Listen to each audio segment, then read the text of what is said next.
Infidelity is a major medical condition that affects many married couples and individuals in Zimbabwe.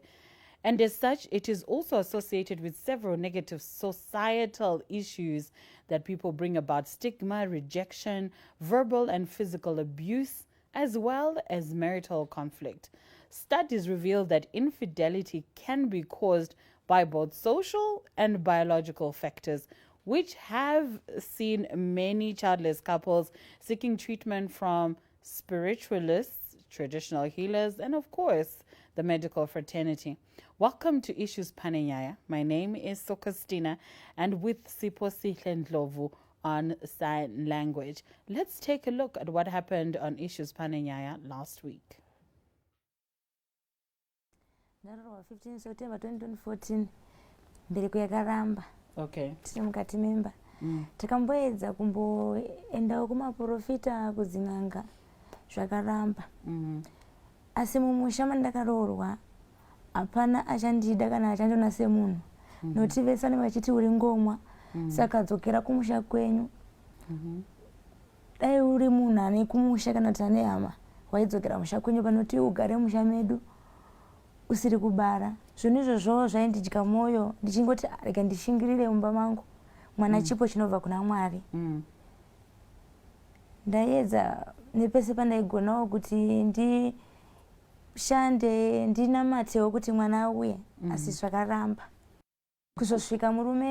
Kuzosvika sekuru wemurume nemukoma wemurume nabamunini vauya vakabuditsa hembe dzangu, nobva vatora maziskrini kwakuloka madoors, kwakutaticha basa remubati wemaoko regasi, chifila gasi nesemende, kwakukiya mashopa, kwakutogwa nehama dzake, kwakutiza kuenda kuethic leave.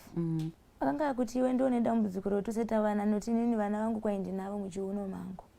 I'll tell you this, the first 8 flamboyant years of my marriage, from the inside, there's always that within the family. There came a time where I would say, no, I no longer want to visit Kumusha, because each time you would go there, because always it's the woman who has a problem, right? You would get there, we were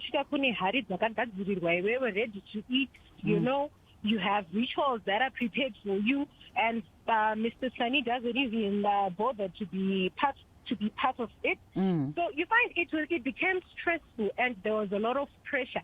And you find even with your partner, the disconnection will start. So eventually the fights kept on going and going and going until the time we had to say, no, why don't we just take a breather? Why don't we just let it go? Because the last 2 years were hectic, I tell you. It was tears and fight, tears and fight. Are you still with your husband at the moment? Yeah, there's a gap, my sister. You are together, but you're not together? No, we're not. We're signing off. Okay, you are getting a divorce? Yes. Oh. I got married in 2009. Then I spent almost 3 years, up to 2012, without a child, and associated with 2 miscarriages in that period. And takangozotiwo nekungonamatawo both toenda kuchurch. We had our first born in 2013. Papa nema challenges because in family yedu, I am the only boy. Okay. With the 6 girls. And the partner baba saka find kuti pressure inenge iriko from sisters namai chichichi. Zvika atina contraceptive method iri kushanda. Okay. And I just believe in the fullness of time, by the grace of God, yeah, okay. I was laughing with Enesia of saying infidelity and infertility are 2 different things. But Dr. Dr Ziki, welcome back to Issues Panenyaya, and we are so excited to have you here at ZTN. And I know you were listening to this conversation about women and men all failing to have children. And being a gynecologist, what causes this phenomenon? Okay, first I'd like to maybe define what it is Okay. when we say there's a problem. So we like to call it subfertility because only when a woman has been declined as totally infertile, then we can label as that. It brings a sort of stigma when we say infertile. And most of these women, remember, they will fall pregnant at some point. So we call it subfertility. It's a more acceptable term in the medical field. But we only define this infertility or subfertility when a woman has tried to conceive for more than 1 year with regular intercourse and without using contraception. And so for women who are below 35, we only start to investigate after a year. And for those below 35, we start to investigate much earlier. So there are many causes of subfertility, and the commonest, remember, there can be male factors leading to subfertility or female factors. So in 30 to 40% of the times, it's the woman who has a problem. In about 30%, it's the man who has issues. And in almost 30% again, it's both partners that have problems. So the commonest reasons why people are fertility issues are, one, it can be lack of sperm in the man. The man might not be producing sperm for various reasons. It can be due to tubal blockage. Lot of men be curious what are the various reasons these could be, and I know you might have some of these information. Would you give us what are some of these reasons? Some why of them, for example, if men have suffered from mumps as an adult, if men have suffered trauma to their testes, to their testicles, they can be infertile. Or if men have been exposed to very high temperatures, to radiation or some form of chemotherapy, they can produce no sperm, and this can lead to no sperm production in men. And then in women, the commonest causes would be blockage of the tubes. It could also be due to a woman having no period, where the period doesn't come for various issues. It could be because the woman has got thyroid problems, or the woman is producing milk, or the woman has got a condition called polycystic ovaries, where ovulation doesn't take place, so a woman fails to fall pregnant.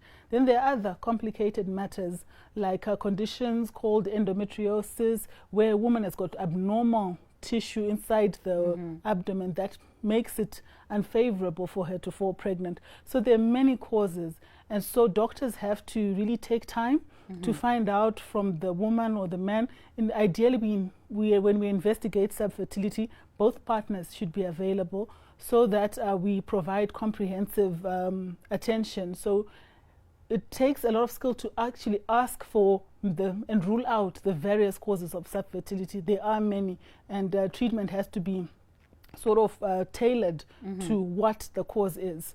Well, Haji, welcome back. Hajinesa Kwanya is back with us from a family of hope, and we're excited to have you. We've learned a new word. It's called subfertility. We'll never be caught on the wrong side of the law. So you were with us last week, and hearing all this, and you personally having gone through this experience, and of course we also had Rudo last week, which is important for the viewers to know. How is Rudo? Because last week we know she had almost threatened to take her life. Did you have any contact with her? What is going on with her? Right, so after a bit of a battle, I finally managed to get through to her on Tuesday evening, and we then set up an appointment with her to go see a GP. So you'll find that with a number of people, they actually don't have access to even primary care.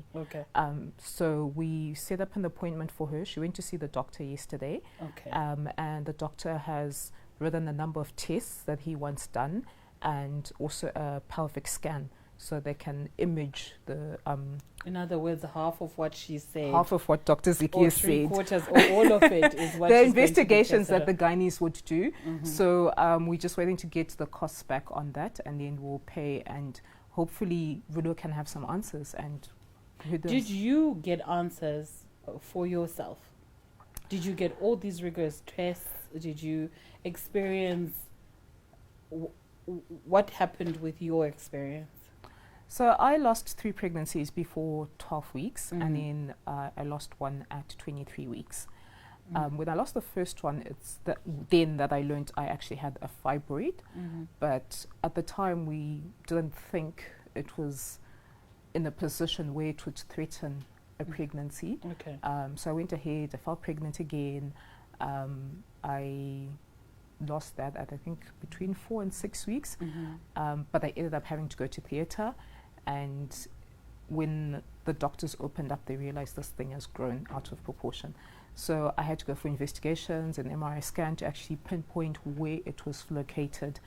But at the time, I was very hesitant to go the surgical route because I had other health challenges that had taken me into theatre. So I was like, Imbomirai. And I think probably that was the contributing factor.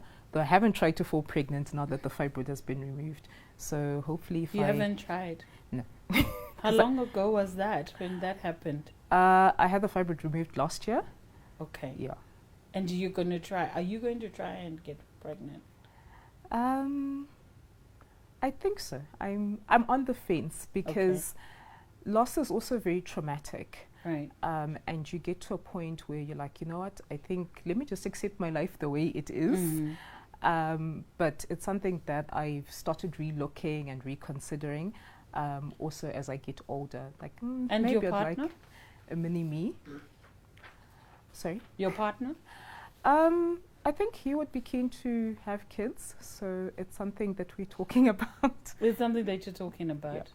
Yeah. You know, Dr. Ziki, Dr. Anesia Ziki, you've experienced couples when they come to you and talk about subfertility.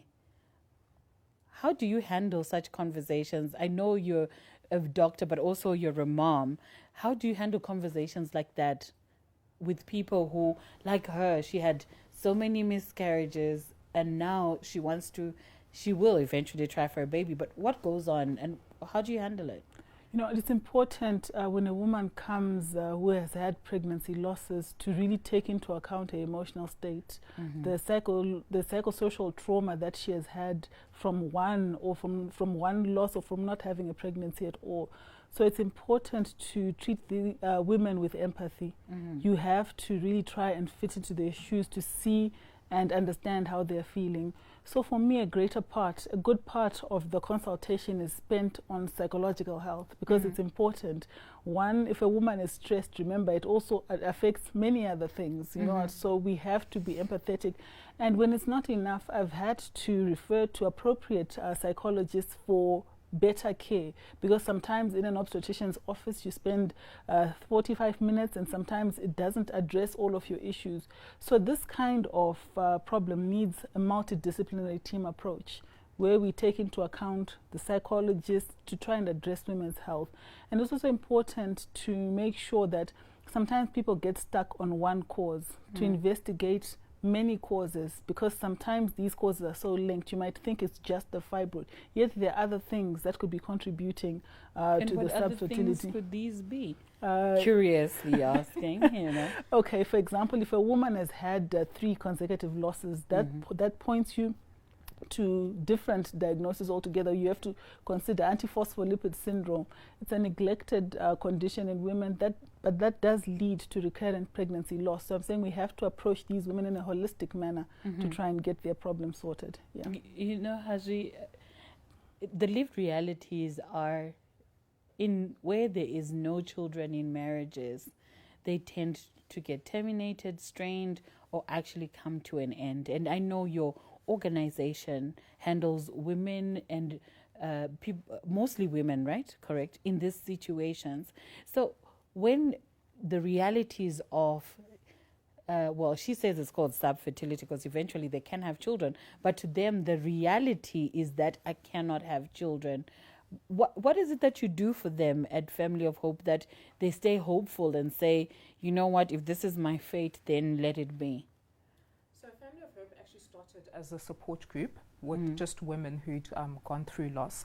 And I was actually introduced to one of the founders after my second loss. Okay. And in that space, I thought, I was like, this is only happening to me. Okay. And it was very lonely because I didn't have anyone else that I could tell what I was feeling. And because of the way we're socialized, it's like, pull yourself together, it'll be okay, you can try again and everything. And like I said, my second loss, I actually had to have surgery to clean out my room and everything because the doctor actually thought I had an ectopic pregnancy. Okay. The scan was revealing an empty uterus, but the blood test was saying I was pregnant. Right. So he was really worried, and we had to go into theatre. So it was very difficult because, like, I'm recovering from the loss, I'm recovering from surgery. It was very difficult. But then when I was introduced to Cynthia, it was such a relief that, okay, there's someone else who has actually walked this road, and she's gone on to have children. So the support group is basically there to just care, to just give you a listening ear. You don't have to say anything if you don't want to. Right. If you want to speak, we're there to listen with no judgment. It's a safe space, so what happens in the group stays in the group. It's not going to be spread in the community or in the neighborhood and talking about you. And then the other ladies then come through and also share their journey to say, you know what, this happened to me. I had a twin pregnancy that I lost, but I now have 2 children. And it's those stories that then bring hope. Sometimes we say, oh, why don't you change doctors and try this doctor, he was great or she was great. We change medical personnel, and we just give each other advice and tips, but most importantly, we pray a lot. And we will come back after the break having the conversation about prayer and faith concerning having a family lived reality of a childless marriage. We'll be right back.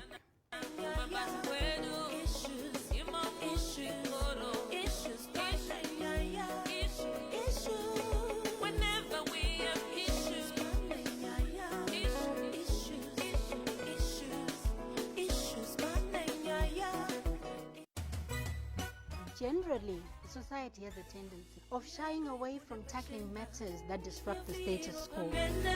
Instead, such discussions are either avoided.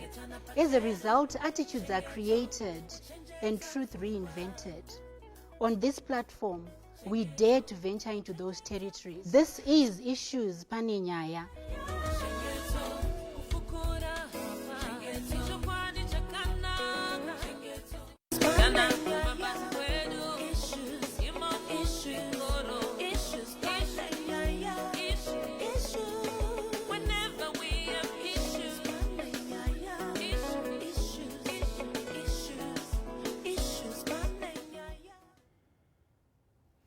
It's been discovered that both men and women do suffer from social effects of childlessness. While, the desire to be a biological parent in our society encourages childbearing, usually results in so many unhealthy practices because we are so desperate and we reach out for anything. And I know Rudo, if she were here, she would have given us the lived realities of what she had to go through at Chiti, like she had termed Ngoma in quotes. But Dr. Ziki, I want to come to you and have this conversation about faith and science. Is there a correlation between faith and science in terms of subfertility? My take on it is faith and spiritual matters keep hope alive in women. Okay. So they're an important aspect in managing a woman. At the same time, I do encourage women to seek medical care and not only base their care or their ability to have children on spiritual healers only, because I believe in science, so I want a scientific reason. I want to investigate and to apply the knowledge that I know on why a woman is having issues. But I believe, faith is an important part. It keeps the hope alive in a woman, and these are women who need a lot of hope and a lot of encouragement. So that aspect, you can't take it away from people. You can't take it away. Is that why you guys pray a lot? And in your prayers, have there been miracles, signs and wonders while you prayed before? Yes, they have. Many women do testify and have been testifying, and we are looking to hear more testimonies. And sometimes it's not just about praying for a particular miracle, which is a baby, of course, but praying for strength, and delving deeper, like deepening our faith and our Christian walk. So at the moment, I'm actually sharing a devotional on infertility. So it's called a Seed of Hope. Subfertility, I beg your pardon, and it's God's promises for fertility, and we're going through the Bible, so it's a 56-day devotional. But doesn't that also bring a lot of doesn't a person get distraught because you're reminding them and affirming them what the Bible says about fertility? but here they are, not fertile. How do you balance the two? Well, reactions are different. I can't prescribe how each person will react, but the idea is to bring hope. That's our mandate. We want to raise awareness, but also we want to bring hope. Doesn't it make them feel inadequate or unworthy to say, God says you shall be fruitful and you multiply, and here I am fruitless and not multiply, and actually subtracting? Like, that's what I just want to understand. For you, for example, I know you walk with them, like you're saying, you're the one giving devotion. Yeah. Do you believe what you're teaching? Because if I then, after all your devotion and all your teaching, I still don't have a child, what does that do to me? As me and my faith and my relationship with God, that God doesn't love me? No, not at all. But your questions are valid, and I think everyone has gone through that period of questioning God, their faith. Will it happen? What is God's will for my life? And those are all very valid questions, and we do go through those things. But still, we go back to the words that still comforts us, that still encourages us. So it's more of waiting for God's time and believing that He will fulfill His promises. So is it possible that it is God's choice for someone not to have a child? I don't know. So recently I came across a story about Dolly Parton, and I don't know that she didn't have children. Okay. I learned that recently. But she has done so much work with children, protecting children, orphans, etc. And so sometimes our direction is a bit different. I wouldn't have thought that I'll be, talking about it, because if you told me 10 years ago this is what I'll be doing, I'll be like, because I never thought that I would encounter, these things. So sometimes it's a path that we must walk, and the Bible tells us that we are comforted in order to comfort others. You're such a politician. You ran away from the question. I am not a politician. You're running away from the question. I just, it was simple, but let me talk to science, because faith is clearly, on its own part. So are there ways of increasing somebody, like giving them hope scientifically to move from subfertility to actual fertility? So as I've said, there are different causes of subfertility. They're different for every woman and for every woman, and there may be multiple causes in one woman. But there are general things that women can do to try and increase their chances of success. Okay. For example, a lifestyle modification.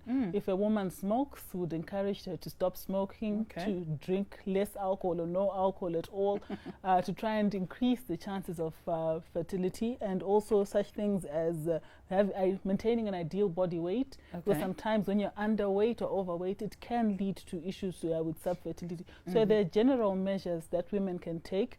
Also, remember I said tubal blockage can lead to subfertility. Yes. So, for example, I'd encourage correct, consistent use of condoms to prevent sexually transmitted infections, because this is what causes tubal blockage sometimes. So yes, there are lifestyle modifications that one can actually practice to try and increase the chances of success. So, out of curiosity, and this just came into my head, what causes cysts and fibroids? Oh, that's a complex issue. So for most of the fibroids are very common, and sometimes they happen. There are risk factors. For example, if there's a family history of fibroids, you find that you may get them, or just a woman who is aging. As a woman ages, the womb tends to get fibroids, especially women with low fertility or with no babies. Look at how she's looking at me like they tend to get womb aging. They tend to get fibroids. So sometimes but remember that they're just tumors. They're not cancer. They're just growths of the womb which come about sometimes because of I don't want to use the word mutations, but because of mutation sounds cool, right? Okay, so there are some genetic things that can lead to fibroids in women. Yeah. So, having said that, have you ever encountered surrogates in your office? Because I don't think Zimbabweans are ready for the phenomenon, and I don't know if we'll talk to you, Hajri, but are there people who actually come and say, "This is Tendai, she is my surrogate"? I'm happy you brought that up because it's an important answer to how women can be helped. Okay. And it's not just about, I can't have a baby. I think people have to be a bit open-minded and try to see, okay, does surrogacy work for me? It's not an easily acceptable thing, but surrogacy, I've not encountered surrogacy, but I've encountered women who want to give up their children as soon as they're born. And so adoption is another option for women with subfertility. So for me, yes, I'm happy you brought that up. There are options for women with subfertility. But you've never encountered a surrogate? No, I've not encountered it. But when I was in South Africa, yes, there were surrogates. Oh my God, I can't wait for that to happen in this country. Would you consider to get a surrogate or to adopt, Haji?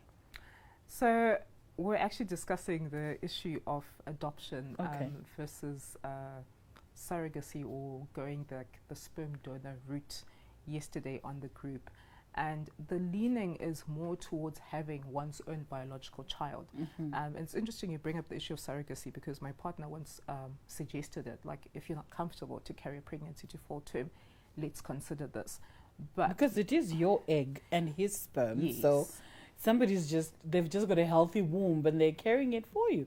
But the thing is, you'll find that in Zim at the moment, we actually don't have the legal framework for it. So surrogacy is being done, but in very private arrangements. So eventually our law needs to catch up with that. Whereas in South Africa, they actually have a complete law for it.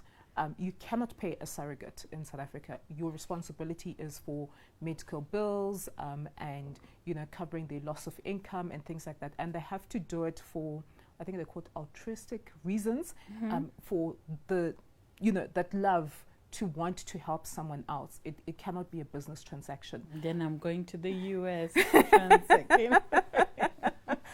So, but you'll find that even with the issue of adoption, it's not something that I think, increasingly people are becoming open to adoption, but you'll find not everyone is open to it. I have a friend who, for medical reasons, had to have a hysterectomy, so she cannot have children.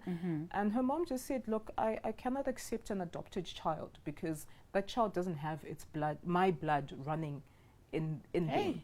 So it's not just about me wanting to adopt a child, but my extended family, are they going to embrace this child as part of their kin and kith? And you find with us, not so much. You do know, Dr. Ziki, that the health system in this country, does it support all this that we're talking about? Because we sound fancy and expensive, and I don't know if I can even afford to come and see. No, I can. I'll just call in a high school favor. But what is our medical health system saying about this phenomenon? Because we can't keep ignoring it. Okay, so I think we need to establish fertility centers in our public hospitals, because this is not an illness for the rich or for those with medical aids that will cover the cost of private care. So certainly we need to upgrade, we need to furnish our hospitals to be able to offer such services to women. And right now we are lagging behind. We cannot offer IVF in public right now. We cannot offer other methods for women to fall pregnant. They're fancy methods. We know about them, but we've not set up structures to help women yet. So there's a gap there. We're definitely coming back because we know giving birth is a national service and we demand good health care. We'll be right back.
subfertility is actually a human rights issue, and there is need to empower both men and women to have access to information, to educate themselves, health facilities, as well as changing the mindset, especially you, Haji. Like you have the job to teach women that adoption and surrogacy is equal.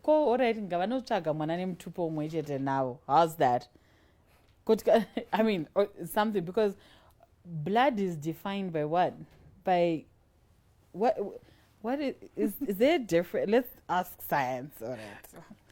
She's right. We can't just practice science. We can't. A woman needs to remember the issue here. It's not just about any baby for most women. They want their baby. But I feel with education, with proper, when people are aware of options that are available to them, when they're easily available, then we can talk to women about adoption. If we make adoption easy, if we make surrogacy easy, but then they become acceptable to people. You look after Vazukuru, yes. Is that not adoption in its fancy word? But remember, when I look after them, it's legally, they're still not mine. So there are times where legal issues matter. So I believe in adoption. I'm for adoption. I think there are many women with many children in need. I think this can be a win-win situation, but it takes people getting used to the idea, people getting taught about what does it actually entail, and how can we get around the legal aspects affecting it. How can we bring in our parents? Because blood is only type O, type A, type, you know what I mean? Yes, but my mother needs to buy into it with me, unfortunately. No, we are the mothers of tomorrow, I guess. We have to just let the old generation go. And because what I'm thinking is, in our culture, muchivanu chedu isusu, we already do adopt. Tunotora muzukuru, tunotora mwana weko sisi wako, like isusu kumba kwedu hakuna vakoma, like mwana weko bamkuru kan mwana, it's all vakoma, it's all mningina or mzukuru. Or why is that hard for them? Kuti, alright, tombotu mzukuru wako, right, can't look after their child, can't you take them? Yes, I can take them, but the drawback with that is it comes with an emotional cost. And if you recall, Mrs. Mapunga raised it last week, and she's like, I have all these kids that I've raised, that I've looked after, but when they get to the certain age, they turn their back on me, and they're like, now I'm going to my mom. So you'll find that with adoption within the family, it does get a bit messy, because those children will always identify with their biological parents. And even with children that are adopted, a number of them want to know where they come from. Who are my biological parents? But you'll surely you can have this conversation about where they came from. Just like I'm curious right now with my biological father and biological mother. I'm curious where I came from, because I really don't think I came from those two. I think I'm alien. I'm just saying. But don't you think the socialization, I think that white notion of where you're coming from or whatever, maybe the adoption, you're taking just any child. But a child,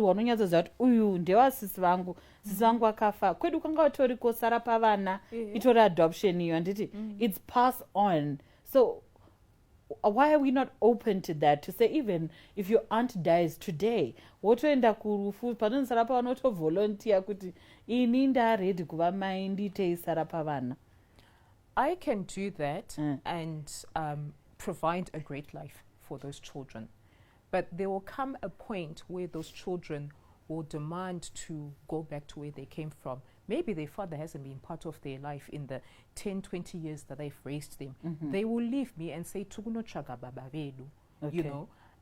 But kids will leave eventually. Kids will leave eventually. But what I'm saying is the emotional fallout is quite significant, because even but and if you're not open about these adoption issues, to say to no, I adopted you, the fallout is really, really bad. We have a lady who shared on the group, her aunt adopted, her sister died, and she adopted this baby. She was 3 years old, took her to Canada, gave her the best of the life, but she's turned around and said, but you are not my mother. But did she and this is her mother's twin. Did she tell her? I'm not sure if she told. I think she wasn't told. Exactly. Then it's on her. Come on. And it's, sorry. No, but sometimes, do I have to tell you? What does it change? If I've adopted you, I've raised you as my child, I've given you every advantage as my child. To take care of the curiosity. I feel like I'm now being interviewed. to take care of that curiosity. Because she then did find out, because someone out there is waiting to tell this child that is not your biological mother. And this is a challenge we have with adopting within the family. Right. And adopting outside the family, you raise the issue of mutupo, because most of these children are abandoned. So we can't even trace their family tree. And then for those of us who believe in my ancestors,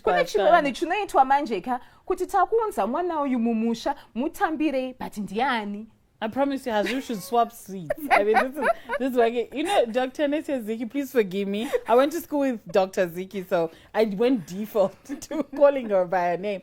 So, is this what you go through in your office? I just want to know, is this what you go through in your office?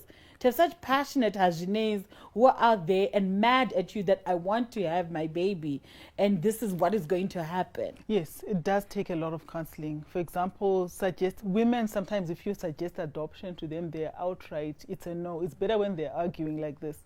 Sometimes it's a no, thank you, and I'm out of here. I'm out to look for other answers. But no, it's not as readily acceptable as you think.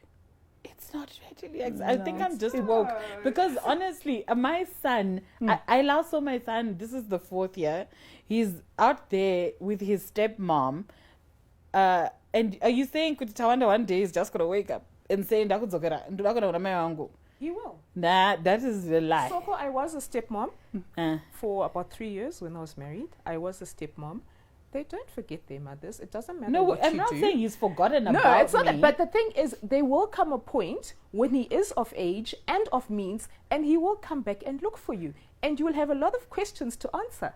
I will. Sha, you had to go for a better life. I feel like, I'm not ready for this. But you see, ladies, what I'm very happy about is it's a very hard topic, but we are getting to laugh and talk about it because sometimes when we break it down to make it lighter, then can we digest it for other people out there to say, listen, it's not that deep really, because this is what is there. And especially when you attach faith, because even in the Bible, there was so much adoption. There was so much adoption in the Bible because God also believed in the bloodline. And worse, if you're a Christian, I'm not, but if you're a Christian, it makes the same bloodline of Jesus. So unless Urisus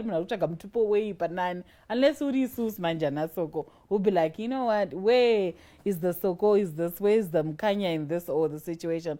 But outside that, and now we want to come to a conclusion about how best you gave us the natural ways of saying, so what are the alternative in vitro, is it what it's called? In vitro, okay. Yes, so women can have assisted reproductive techniques where they actually can have a sperm donation for men without sperm. Is it there in this country? Yes, it is. We do offer it in private, where they can and it's not then public? In the public sector, not yet. Okay. Yes. So we can have egg donation from the woman, or we can have surrogacy that we're talking about. There's adoption. And another thing that we almost always neglect when we're talking about subfertility issues is women and men coming to terms that this is our life, we are childless and we choose to be happy and we choose to accept that this is us. We don't need a child, because sometimes you don't actually need children for you to have a happy home. When both partners can accept that, that's another option that's available to them. Do you agree, Haji? I agree 100%. And sometimes couples actually choose deliberately not to have children. And this is something that I think we're seeing an increasing phenomena in, where couples choose to be child-free, to say, I want to focus on my career, or I don't have the parental instinct, or I just don't want to lose my figure. The rigors I lost my figure. I just don't. I think I'm a better aunt. So you know what I mean? We've got those couples, those who choose to be child-free, and those who accept that this is who we are. This is us. It will just be the two of us, and we'll be the fabulous aunt and uncle in the family, and they get to go on exotic holidays and have fun. Personally, you want a child? I'm on the fence, Soko. Why? Let's talk about this fence. I do have like 5 minutes, and I can sit on the fence with you. I oscillate between wanting to have a child and then checking reality to say the age. I'm closer to 40 than I am to 30. Right. Are the eggs still viable? Can we still do this? Right. And there's also that element of accepting. See, this is where it's at. Okay. So, yeah, I'm on the fence. I will go either way. I'm not. I've gotten past a point where it's not going to be a train smash if I don't have children. Oh, a train smash if you have one. Yes. Okay. Yeah. But you would love to have one.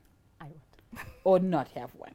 That's the fence we are on. No, I'm just saying we are on the fence. And at least I get me into trouble. My partner's watching this. Well, partner, we love you. We are just on the fence. You know, you make a miracle work. And Dr. Ziki, well, as we conclude, what do you want women out there to know as a gynecologist concerning subfertility and hope or fence? Okay, so I want women to know that help is available for them. Medical help, spiritual help is available for those who do not have any children. Subfertility is an issue that affects women. 1 out of every 7 women suffers from subfertility. So it's a common thing, and that they're not alone, and that medical services are there to help. And it's also important to know, in as much as we want to encourage hope, there's that percentage where we'll never really know why they cannot conceive. There's always that. So in as much as we don't have the answers, I feel women should be investigated thoroughly. Women should have the best possible care, and also leave that gap for sometimes medicine and spiritual things. There are no answers sometimes. Like there's no answer. Sometimes for women, we can't reach a diagnosis as to what's wrong. Why can't they have babies? We do all tests. They're all okay. But certain women fail to fall pregnant. So that's for the woman who's been trying for 15 years. No. Like, I'm just saying, I mean, you can't explain it with science. Then faith takes over, and then faith, I don't even know. And what do you have to say, Haji, as a conclusion? We are here to support. We're here to walk with you. Whatever the challenge is, we will not have the answers, but we're here to listen. We're not here to judge. And we will help wherever we can. Thank you so much. Well, I really would like to thank our guests for taking time out to come here on Issues Paninyaya, Dr. Ziki and Hajine, and of course, Story Rudo that we shared last week. But while childless partners may be desperate to have children or on the fence, the situation usually is worsened by the pressure of the family. It's therefore important for those who are affected to find coping mechanisms, find therapy, to explore with other people, other community groups, or doctors within your sphere of influence, or of course your wallet. There's also need for responsible authorities to take counseling services and the reproductive health system in this country to be bettered so that people will demystify all these beliefs they have associated with subfertility, and those that are subfertile can be accepted into the society and find other options of how to deal with this situation, because childless couples are also encouraged to embrace adoption, surrogacy. There's so many options out there, and it presents an opportunity for you to experience joy as a parent, regardless of how you get your child. Of course, no kidnapping involved. They all have happened to some of us, someone we know, someone we care about. But Issues Paninyaya brings the story closer to home and makes sure you experience it for yourself. So thank you for your comments and your views, and do keep them coming, and do follow us on Zim Papers Television Network, follow our page, and of course share with your friends. From me, Sokostina, and Siposihle Ndlovu on sign language, thank you so much for joining us on Issues Paninyaya. We'll see you again next week.